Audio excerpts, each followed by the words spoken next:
മര്യാദക്ക് തിരിച്ചു വന്നേക്ക്. തരില്ലെന്നോ? മര്യാദക്ക് തിരിച്ചു കൊടുത്താ തല്ലുകൊള്ളാതെ നിനക്ക് രക്ഷപ്പെടാം. ഓ, ഈ റൈമണ്ടിന്റെ നക്സലൈറ്റ് ഞാൻ എന്റെ ജീവിതത്തിൽ കണ്ടിട്ടില്ല. പിന്നെ എങ്ങനെ എടുക്കുന്നത്? നിങ്ങൾക്ക് അത്ര സംശയമാണെങ്കിൽ എന്റെ രക്തം, കഫം, മൂത്രം ഒക്കെ പരിശോധിക്കാം. Yes, you can examination. എന്നാ ഇവനൊന്ന് വിഴുങ്ങിക്കാണും. വിഴുങ്ങിന്ന തൊമ്മനങ്ങൾ അത്ര സംശയമാണെങ്കിൽ നാളെ പറമ്പില് നമുക്ക് ഒരുമിച്ച് വിലക്കിരിക്കാം. എനിക്കൊരു കമ്പനി ആവുമല്ലോ. വൃത്തികെട്ടവൻ.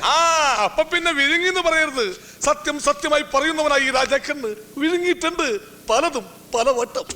ഇവിടെ കണക്കെഴുത്ത് പിള്ളയായിരുന്നപ്പോൾ തേങ്ങയുടെ കണക്കിൽ മാസം 50 തേങ്ങ വെച്ച് ഞാൻ വിഴുങ്ങിയിട്ടുണ്ട്. I appreciate you. പൂങ്കാവനത്തിന് കഴിക്കാൻ വെച്ചിരുന്ന ചവനപ്രാശം ഞാൻ വിഴുങ്ങിയിട്ടുണ്ട്. എനിക്കതൊരു മനപ്രയാസമില്ല കുട്ടി. തേവർക്ക് കഴിക്കാൻ വെച്ചിരുന്ന വെള്ളലുവി ഞാൻ വിഴുങ്ങിയിട്ടുണ്ട്, തൊണ്ട കെട്ടിട്ടുണ്ട്.